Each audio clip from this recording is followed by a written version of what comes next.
that definitely happens.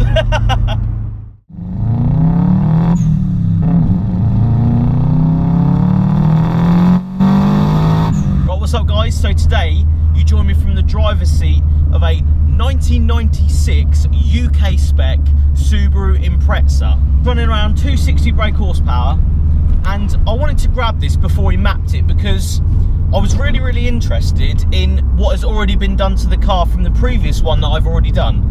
Now the blue one that I've already done in my reviews was actually his old car, so he's very into his Scoobies, into his Japanese stuff, which is good, and he's had a lot of Japanese cars, Tegras, he's had an Evo and stuff, so he knows his stuff and he knows his cars.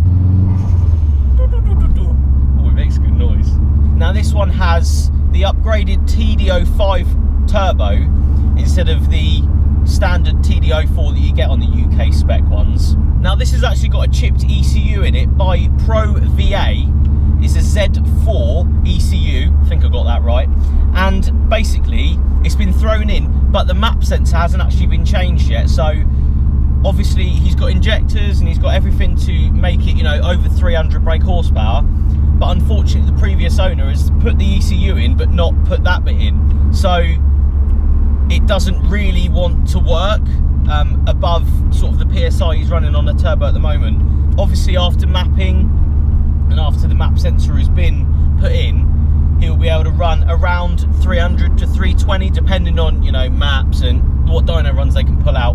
But I wanted to catch it prior to that because I had a little chat with him, and there's a couple of things that I would want to tell you guys if you had one of these and you wanted to get more power out of it. Now he bought this with, you know, maybe two or three previous owners that had done bits and bobs to it. Obviously in a 20-year-old car you're going to get different people's, you know, budgets and different people's opinions on how to modify one of these.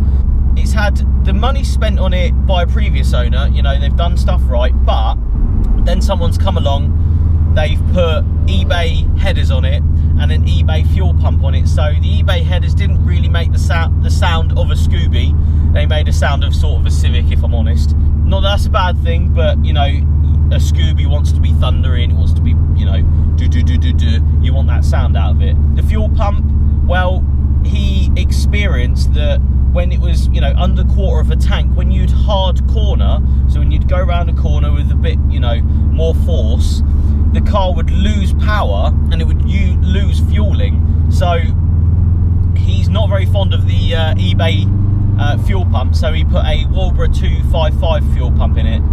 That's just something to look out for. Obviously eBay stuff is a lot cheaper, but as he has experienced, someone had obviously put the money into certain bits in the car, and then someone's come along and put, you know, cheaper parts in with the expensive parts, and it hasn't really worked out. This interior is completely different to the other one. Obviously this is a 96, so it's got a completely different sort of setup, I suppose. The seats are very sporty, I think the word is. They're very sporty in comparison to the other ones, and they've definitely got a good feel to them, but there's not a lot of give in them, so I think on a long journey you would really be able to feel that they're not as comfy as you want them to be. So let's give it a little bootful down this beautiful road in this fantastic weather we're having. He says around 4,000 revs the boost comes in, so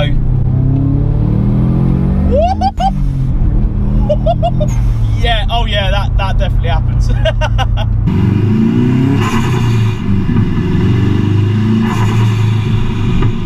He did say, yeah, there's the boost. You can really drive it knowing full well when your full boost is going to come in, and that is at 4,000 revs in this car at the moment. You can sort of hang around 3.5, knowing full well that the boost is going to be there now. Fucking hell. Oh wow, the brakes are really good as well. Bloody hell. Oh, it makes the best noises ever. We do have many a cyclist out today though, which is a bit of a problem. So guys, lovely bit of scenery today. Let's have a look around this Subaru Impreza. Now, straight away, I actually quite like the green with the gold. It seems to work for me. Obviously, when you see pictures of a green one, it's a little bit hit and miss. You know, a lot of people do prefer the blues, but I actually quite like this green. And the depth of this paint seems to be fantastic. Dave really does take care of this car, so you can see it's had a lot of machine polishing. It's had a lot of love, which is nice. It's nice to see one of these with a good, you know, paint job. Still kept up really well together. So straight away, coming around the front of the car, you've got a JUN front splitter. Quite like this actually. It looks good with the car. You know, you've got your little go faster holes in it and stuff. Looks really good. I like the fog light covers. Obviously these have quite big fog lights as standard. They're waiting to be painted, as well as the splitter to be repainted at the moment. But I actually quite like the covers rather than big fog lights on the front. Come around, I do like the style of these classics though. They do look really sort of mean, but conservative at the same time. I like this bit where you've got, you know, bonnet vents and scoops and stuff. It's sort of a Scooby trademark to have a big scoop on the bonnet. Come around the side, rotor boosts. I think these are 8-inch wide. I'm pretty, well, 99% sure these are 8-inch wide ones. 17-inch with a 215/40 17 tyre. Front brakes are actually off an import, so they're 4 pots with 2 pots on the back. Really impressed with these. They really do work. When you're sort of powering through the gears, you are quite happy that they're able to be slammed on at any point, just in case. Come around the side, you've got spats down here. Quite like that as a little add-on. They go well with the car and they go well with the front splitter, so it sort of links in. Coming around the back, you've got a bigger spoiler than standard. This is an import spoiler, so it's a little bit bigger than the UK spec ones.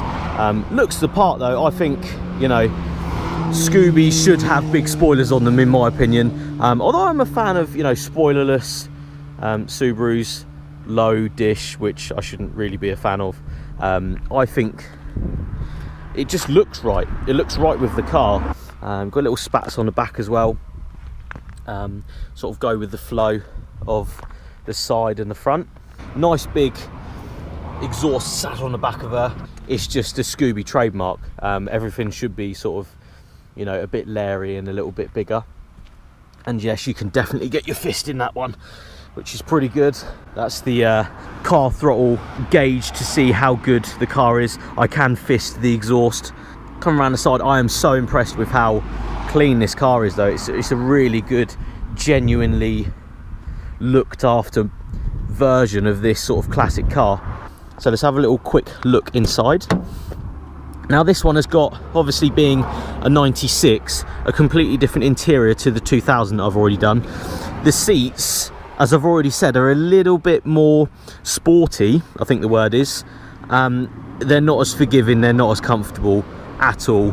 And the red, you know, this is sort of a, you know, a classic style, I think the word is. But it looks good. It's in the theme of the car, which is nice. Boost gauge there, sort of a generic eBay one, but it works really well.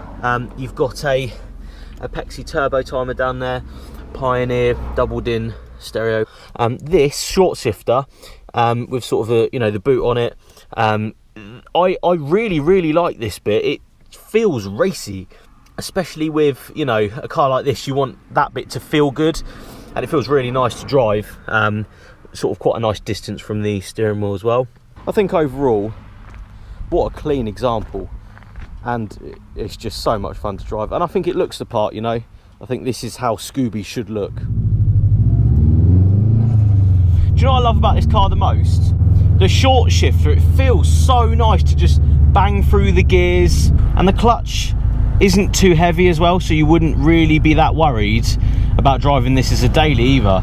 And I must admit, the seats aren't as bad as I thought they were going to be. I thought they were going to be a lot worse than this, just by sitting in them, because there's not enough padding.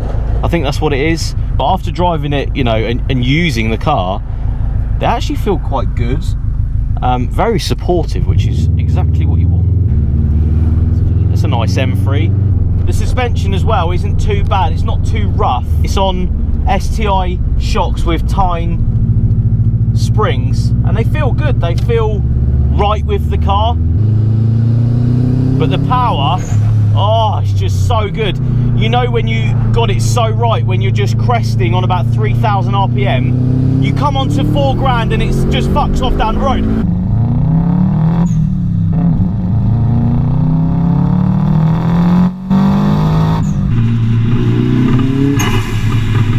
Do you know, at 260 brake, I think these are so usable. They really, really are. They're exactly where you want them to be. They're not too powerful that you're scared to put your foot down. You want it to be usable, and that's usable power in my opinion. And you know it's been looked after as well. You can just feel from the steering, brakes, clutch, and just the acceleration how well this has been put together and how well it's been maintained. I think there is a massive difference between this one and the blue one that I've already done. It just feels better, and I'm not quite sure why, but it feels tighter and it feels, you know, quicker through the gears, and it feels quicker through its power. And the sound as well, the sound is just so right. When you're going through the gears and it's chattering, it's making all the Scooby noises, it's just, oh, what an experience. And on lovely roads like this, you pick the right road for this car and it just fucking sings to you. It's so good. The HKS SSV on this with the K&N air filter just makes the right noise. It really does. It's so right. It's sort of the best balance I've heard from one of these Scoobies. It really is.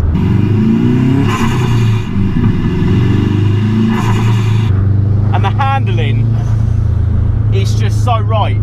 You can really, really feel the four-wheel drive working to your advantage when you tip it into a corner and you're on the crest of 3,000 RPM going into 4. That's where the power is. So you're meeting the other side of the turn with all of the power you need to have a fucking massive smile on your face as you come out the other side. It's just so good. I think it needs Lee to drive one, if not take ownership and actually experience one of these. You know, if you're willing to find a good one that hasn't got, you know, the stupid rust on the rear arches like these usually do, I really think you're onto a winner. And it does everything. You've got the big boot, you've got, you know, back seats, you've got, you know, pretty much relative comfort in this one. It's not as good as other ones, don't get me wrong, but it is so nice. It's just so much for the money, and you've got to remember these are cheap now. These are really cheap cars. So if you can have this much fun at such a little price, why wouldn't you? Why wouldn't you do it? It's just so worth it. It really, really is. So guys, thanks for watching. Make sure you like, share and subscribe, and I'll see you on the next one. Cheers. Boost.